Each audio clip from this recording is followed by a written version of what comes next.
Olá, são 10 horas da manhã do dia 5 de março de 2023 e me toquei que eu devo falar mais devagar por causa da minha prótese, pois quando eu falo depressa as palavras se atropelam. Então terei esse cuidado nesse vídeo. Agradecimentos a todos, agradecimentos principalmente porque a nossa live foi um sucesso e a acolhida que vocês deram ao meu pedido de apoiar o canal, ou seja, de doações. Estamos recebendo dia a dia e com certeza estamos no dia 5, já temos uma quantia, não vou dizer, né? Mas até o dia 5 dias, até o dia 31, nós teremos o nosso déficit, que é de R$ 2.400, completamente coberto. Vou dizer só uma coisa, nós já temos quase um terço dessa quantia.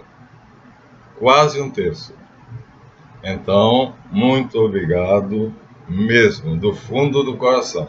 Isso sem falar, né, nos elogios, né, naqueles que compartilham, colocam em outras plataformas. Então, gente, eu estou orgulhoso de vocês e eu estou muito feliz por ter começado a fazer esse trabalho, tá? E principalmente os meus 8 caribus. Então, eu acho que vocês estão bastante maduros para chegar ao que eu queria. O vídeo vai se chamar Analogias e Contrastes com a Bíblia. Ou seja, vamos pegar a cosmogonia sumeriana, a teologia sumeriana e ver as analogias, similitudes e os contrastes com a Bíblia, já que nós enfatizamos em outros vídeos que a Bíblia não copiou, mas fez uma adaptação muito grande. E aí, esse é o vídeo. Vamos começar a gravação? Então vamos lá. A nossa Bíblia, nós vamos usar, é a Bíblia das Paulinas, uma ótima tradução, e diz assim: No princípio, Deus criou o céu e a terra. Ora, a terra era solidão e caos, e as trevas cobriam o abismo. Aqui nós já temos o que comentar. Primeiro de tudo, no princípio nunca devia ter sido traduzido. A palavra princípio ali é reshit.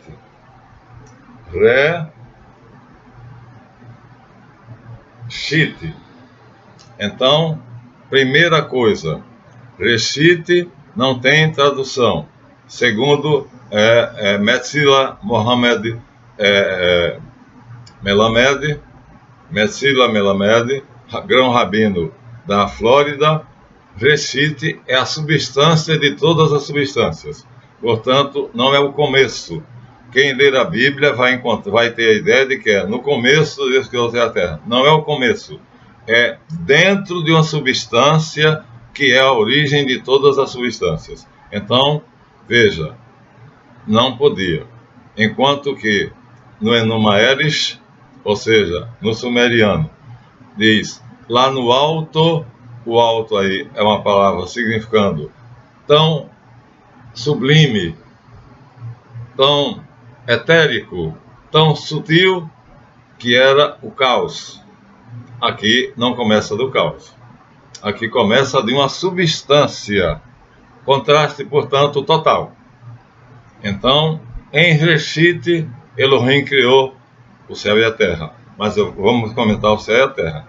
Em Reshit. Enquanto que Enuma Elish, o poema da criação babilônio, diz no local mais sutil, dentro do caos e do vácuo, dentro das alturas sutis, a Bíblia diz na substância que é a origem de todas as substâncias. A substância de todas as substâncias, princípio de todos os princípios. Reshit, que é o Filho de Deus. Então, contraste brutal. Jamais poderiam ter traduzido Reshit. É uma pessoa, é um ser, não é caos, né? Não é vácuo, né? Dentro dele tem o vácuo, mas ele é uma substância que contém tudo. E é dentro dele que Elohim vai criar tudo. Mas, inclusive, o caos e o vácuo. Então, primeira coisa, contraste. Aqui não é similitude. Então, o erro está flagrante na substância de todas as substâncias. Então, no princípio de todos os princípios. Né? Então, em arque, vai dizer a tradução dos 70, na matéria primordial. Então, contraste total e absoluto. Segundo, Elohim, aqui diz Deus, criou o céu e a terra. Aí já outro problema. Deus criou o céu e a terra. Não, não é Deus. É Elohim. Elohim. Que aqui nós teríamos uma dificuldade para as pessoas simples. Porque Elohim é o plural de El. E se eu digo El, eu digo que é o uno, o todo um. E se eu digo Elohim, eu digo que são as potências dele, inteligência, vontade e memória. Então não dá para dizer Deus, porque Deus, a similitude maior que nós encontramos com a palavra Deus é dia, a luz, enquanto que aqui não é isso, ele vai criar a luz. Então, Elohim não podia ser traduzido, porque Deus em espanhol, vem de dia, é similar a dia, em latim, di, tanto significa dias como deuses, então não podiam traduzir Elohim.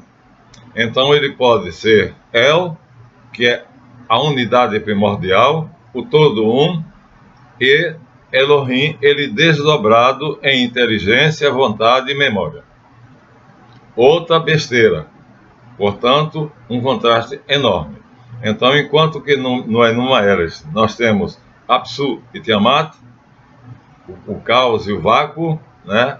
O nada, o vazio, aqui nós temos, então, em Reshit, então, as divinas potências de El, que é o todo um, com inteligência, a vontade e a memória, vai criar. E vai criar com a palavra que só é aplicada a ele. Só. Então, Deus criou o céu e a terra. Essa palavra, criar, é bará. Bará. Não se aplica a nenhuma divindade. Somente a El. Só El tem a capacidade de bará. Bará é exatamente tirar de si. É por emanação. Ou seja, como se fosse a luz daquela lâmpada que está me iluminando.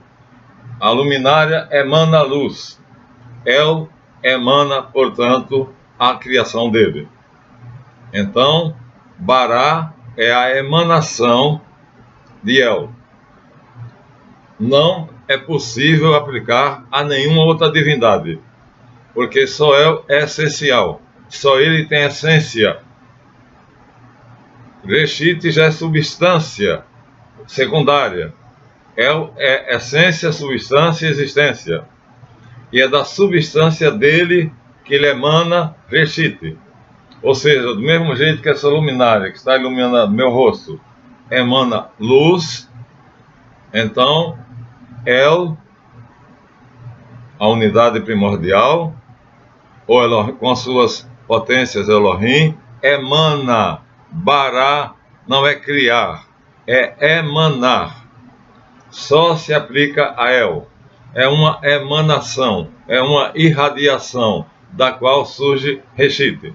Então, não é criar. Um erro flagrante.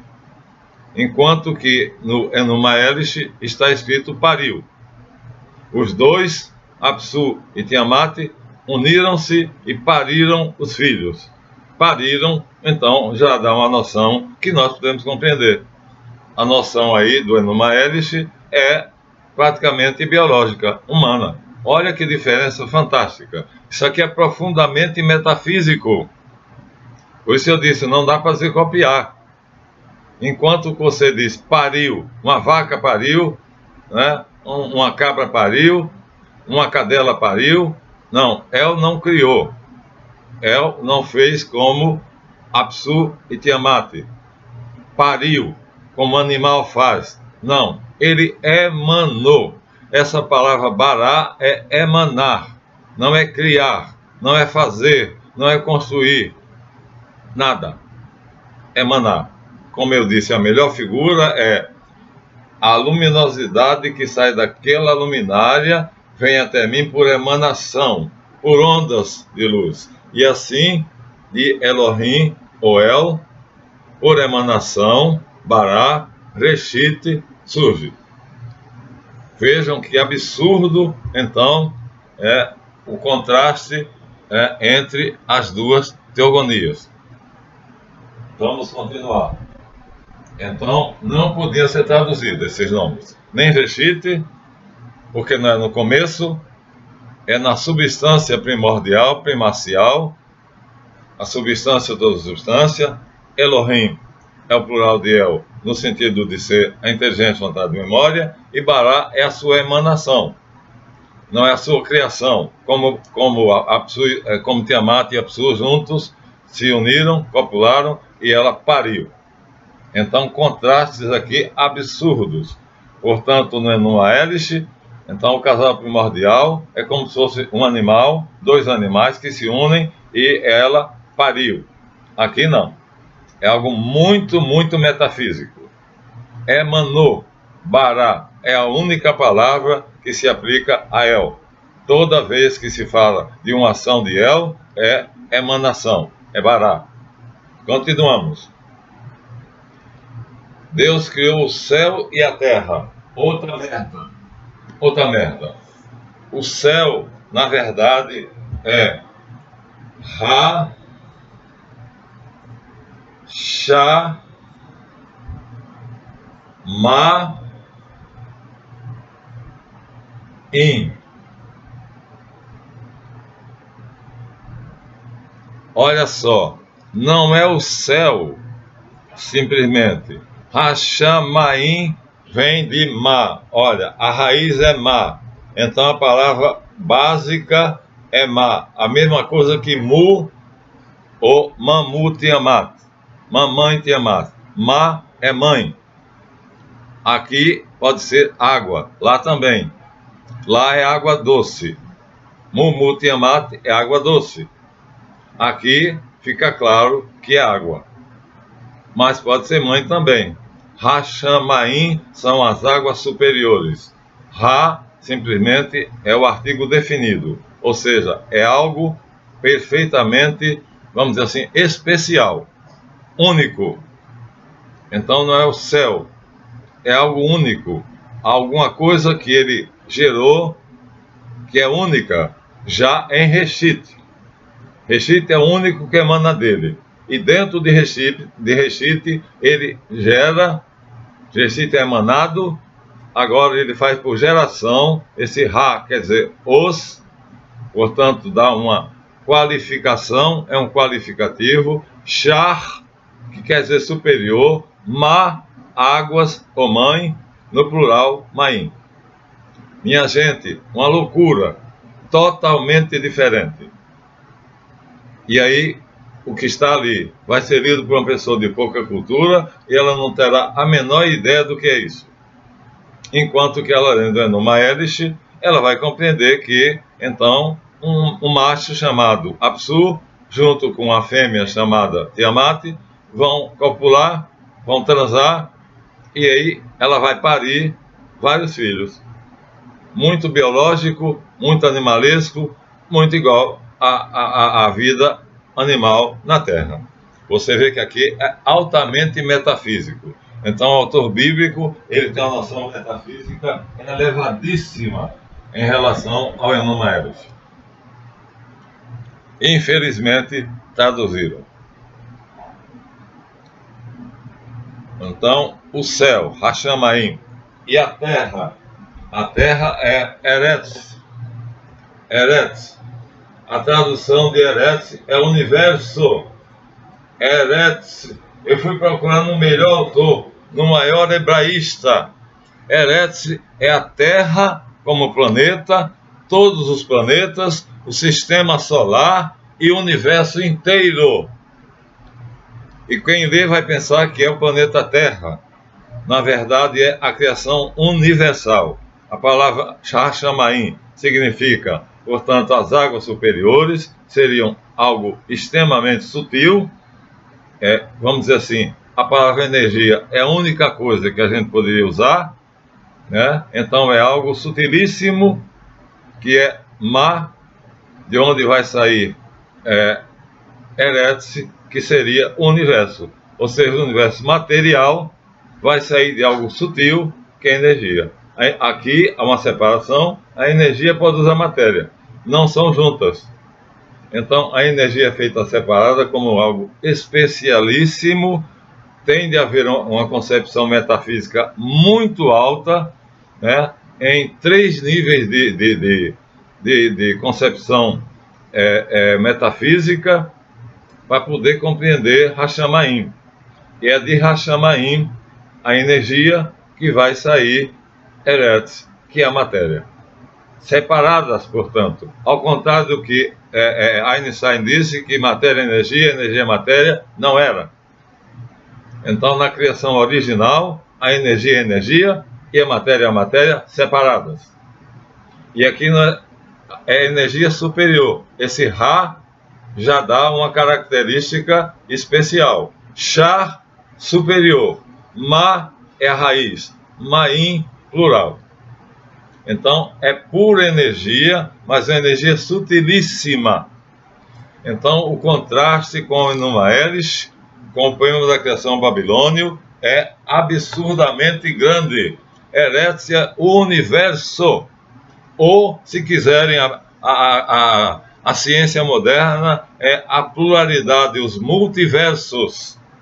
Eretz não é o planeta Terra, muito menos Eretz Israel. A Terra de Israel, aquela merdinha, daquele pedacinho entendeu? Seria o imenso universo, os multiversos. Olha, minha gente, quanta coisa escondida aqui num texto que os tradutores deturparam completamente. E aqui o contraste, está mostrando os contrastes. Então, veja, somente na frase, no princípio Deus criou o céu e a terra, já temos absurdos contrastes do Enumaelis, que não podem ser de modo nenhum comparados, porque não tem a menor equivalência. Então, aqui nós temos contrastes. Vamos continuar. Ora, a terra, a matéria, era solidão e caos, e as trevas cobriam o abismo. Agora vamos analisar com calma. Vamos repetir com calma. A terra era solidão e caos, ou seja, o imenso universo, Eretz, ou os multiversos, era solidão e caos. A palavra no original é Terru e Borru. São sinônimos. Todos os dois significam caos, vazio, solidão, deserto. Então, dizer solidão e caos é um pleonasmo. É dizer, não dava nada, era um deserto, era um vazio. Então, o que vai ser introduzido aqui será a obra de Deus, a suprema capacidade de Deus de criar a partir do vazio, do nada, do estéril. E ele vai trazer a essa esterilidade a vida, a vegetação, os animais e nós, os homens. Então, não é terru, nem borru, que aí no original vamos fazer uma similitude. Então aqui o autor bíblico escondeu na palavra terru, ele escondeu a palavra terrom, que vai aparecer mais tarde, viu? Daqui a pouco eu vou ler ela. Ela vai aparecer. Terru é terrom. vai aparecer na Bíblia, vai aparecer ali. Então, ele abreviou, ele cortou a palavra. Ó. A palavra é terrom, ele transformou esse O em U, porque as vogais dele não têm importância, e colocou terrom. Terrom tem como plural terremoto. É só acrescentar OT. Então, em hebraico, o plural se faz acrescentando im ou acrescentando ot. Então, se eu acrescentar im, a palavra é masculina, plural. Se eu acrescentar ot, a palavra é feminina, plural. As sefirot, as esferas, né? É Hashan Maim. Água é masculina em hebraico. Então, ma, plural, maim. O in é porque o plural masculino. E ot em sefirá, porque sefirá é feminino. Então, sendo feminino, tem que terminar em ot. Sendo masculino, tem que terminar em in, se for plural. Então, terremoto quer dizer que era feminino. Não é assim? Feminino. Enquanto maim era masculino. Ó. Plural de ma, maim. Masculino. Plural de terrom, terremoto. Feminino. E aí, no final das contas, terremoto vai ser quem? Terremoto vai ser ninguém mais, ninguém menos do que Tiamat. Pronto. Chegamos agora a Enuma Elish em cheio. Ou seja, Apsu, que é o abismo das águas salgadas, vai se unir a Terremote, ou Tiamat, que é as águas doces. Tiamat é tudo isso aqui. É preciso chegar a tudo isso. É preciso conhecer tudo isso para poder chegar a Tiamat. Tiamat é o sumério que equivale ao acádico Terrom e ao babilônio também Terru. Então, nós temos uma mistureba aqui de várias culturas, mas no Enuma Elish ela é chamada simplesmente em sumério, Tiamat. Mas olha, essa Tiamat vem de Terru, terremoto, terrom, terremoto. Eu não botei terrom aqui, então Terru vem de terrom, terrom no plural, terremoto, botei, é que eu acrescentei. E terremoto é o acádico equivalente a Tiamat. Tudo isso está ali escondido. Escondido. Vamos continuar? Similitudes e discrepâncias entre a Bíblia hebraica e a teogonia suméria.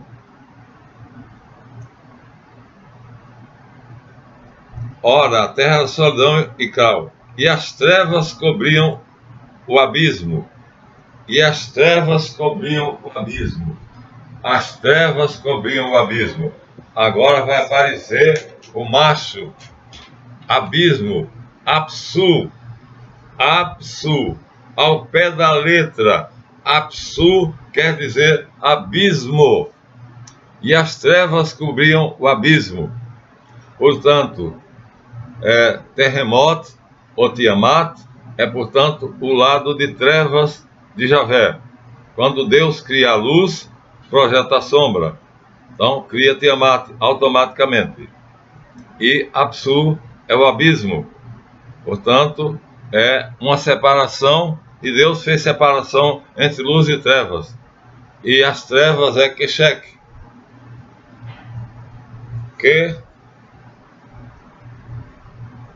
Keshek quer dizer, Deus cria a luz. Deus diz, faça-se luz. E a luz é Javé. E Deus separou a luz das trevas. E viu que a luz era boa. E as trevas são más. Porque as trevas são Keshek, a deusa da noite, que eles tinham medo. Ninguém saía de casa de noite na Mesopotâmia, nem no Egito, nem na maioria das civilizações.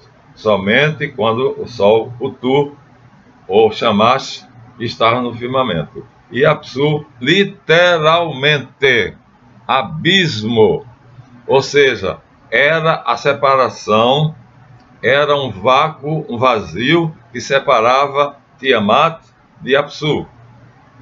Então, Kshek é uma sombra, como nós temos a sombra segundo Jung, era uma sombra entre a luz e as trevas. Então vocês têm um conceito aqui de algo que nós não concebemos com facilidade. Quando Deus fez a luz, criou as trevas. Mas entre a luz e as trevas havia Kshek, que era a sombra. Ou seja, uma nuance entre luz e trevas. Vamos dizer assim, entre o preto e o quê? E o branco, o cinza. Então, não se passava diretamente da luz para as trevas, mas havia a luz, depois a sombra, depois as trevas. Então eram 3 camadas. Quando Deus diz faça-se a luz, e Deus separa a luz das trevas, porque a luz era boa e as trevas eram más, o texto bíblico não diz, mas o texto ugarítico, cananeu, o texto babilônico diz, e havia Kshek, que cobria a face do abismo, ou seja, que ficava entre Apsu e Tiamat, a sombra. Então, nem era o preto total, a escuridão total, nem era a luz. Era algo mediano, algo cinza. Então, entre o branco e o preto, havia o cinza. Kshek era o cinza. Era uma tonalidade entre o branco e o preto. Então, não havia um salto da luz para as trevas. Nem os dois estavam unidos, como supõe a teogonia suméria, dando a entender que Deus criou a luz e a luz separou a luz das trevas. Então, pelo texto de Enuma Elish, sumério, parece que Deus, criando a luz, automaticamente dividiu entre luz e trevas, fazendo apenas um risco no meio, fez um risco, e de um lado ficou a luz, e do outro lado ficou as trevas. Então, daqui, luz, um risco no meio, trevas. Não é assim. Tiamat é que vai ser o mal. Kshek é a sombra. É a sombra. Ela está entre Apsu, que é as águas salgadas, e Tiamat, que é as águas doces. Ela está entre a luz e as trevas. Ela é a sombra. Kshek, portanto, não é trevas, é sombra. Minha gente, quanta coisa escondida ali, hein? Vocês seriam capazes de imaginar isso? Mas a palavra aparece, olha. Aparece exatamente como está aí. A terra era solidão e caos. Terru, borru, são sinônimos.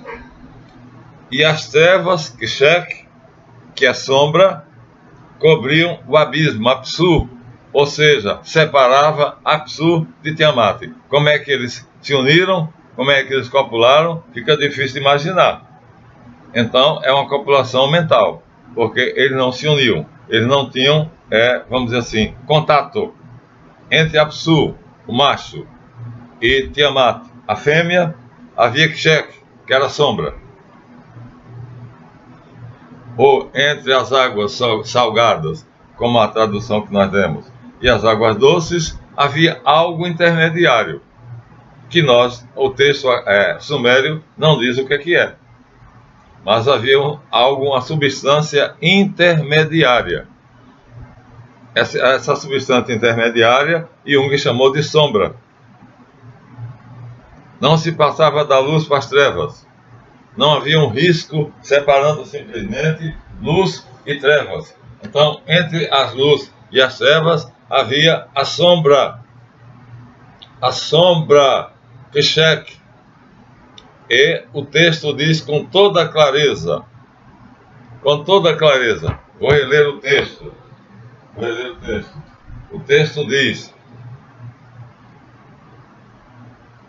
ora, a terra da solidão e caos, Tohu Bohu, e as trevas, Kshek, as sombras, cobriam Apsu, o abismo. Então, Apsu não estava ligado a Tiamat.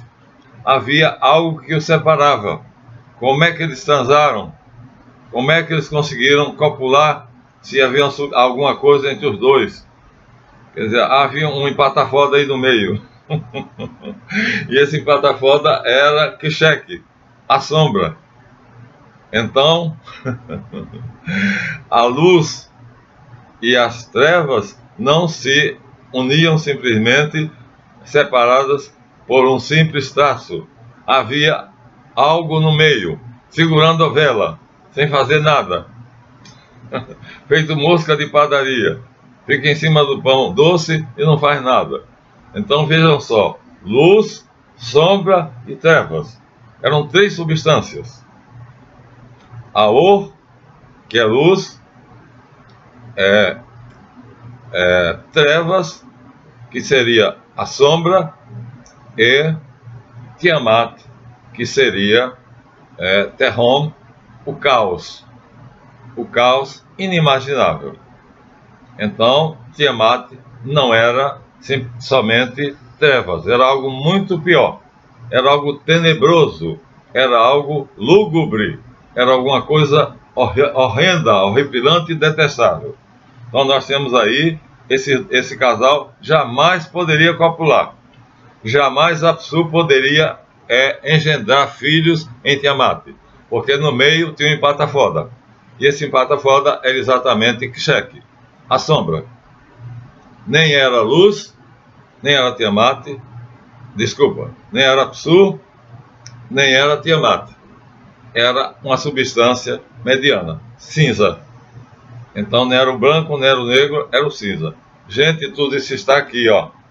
Agora chega um idiota, bota isso debaixo do braço, pega uma opção de cadeira, bota numa garagem e vai explicar para meia dúzia de tolos o que está aqui. Bota debaixo do braço, depois chega lá, bota isso aqui em cima de uma mesinha que é o parlatório, lê e ele vai explicar. Gente, vamos continuar? Então disse Deus, haja luz e houve luz. Ah, não, ainda tem mais. As trevas cobriam o abismo. Portanto, entre Apsu, o abismo, e Tiamat, ele dizia, havia Keshek, ou seja, a empatafoda. Mas sobre as águas, aqui nas águas superiores, não é Hashamaim, é apenas Maim. Já sabe a diferença, não é? Querem que eu faça? Farei. Lá é Hashamaim, ou seja, é uma substância extremamente preciosa, que nós não temos condição de supor, que era separada da matéria e que deu origem à matéria. Mas agora cria-se Maim,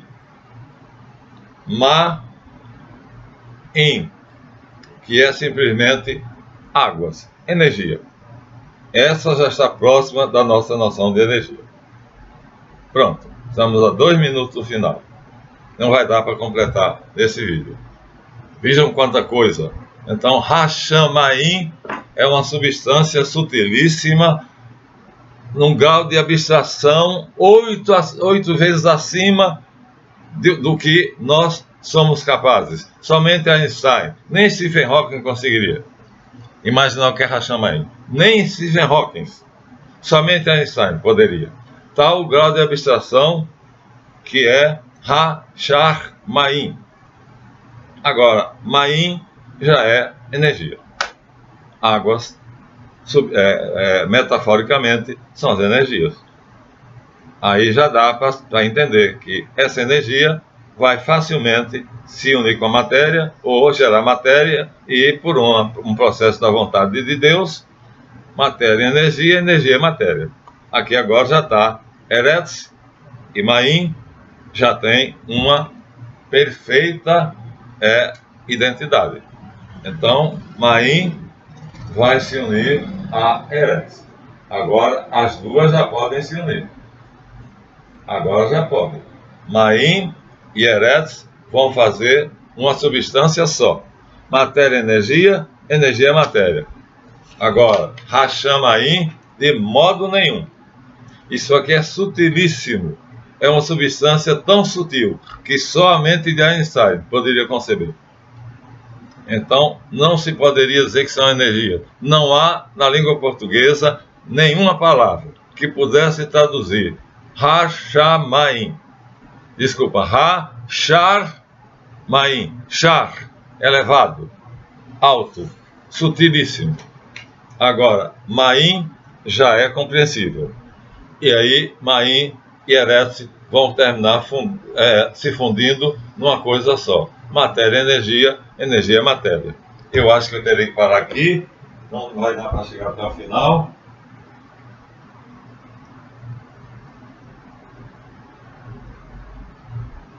Mas, sobre as águas não vai dar final. Vou ter que parar aqui. Vamos então ter que fazer um segundo vídeo. Não dá para continuar. Mas aí nós já vimos os paralelos e contrastes. O paralelismo, ou seja, as similitudes e os contrastes. Vídeo número 1. Complicado, não é? Então veja como é que o autor bíblico não copiou. Fez uma adaptação, mas uma adaptação extremamente metafísica, completamente, vamos dizer assim, 8 níveis de abstração acima da capacidade de um ser humano normal. E aí traduziram aquela porcariazinha que está ali, desculpem, que é a palavra de Deus, eu como crente acredito que é, mas os tradutores fizeram uma porcaria. Ao traduzirem, confundiram tudo e fizeram com que as pessoas simples tenham uma compreensão completamente errada do que está escrito ali.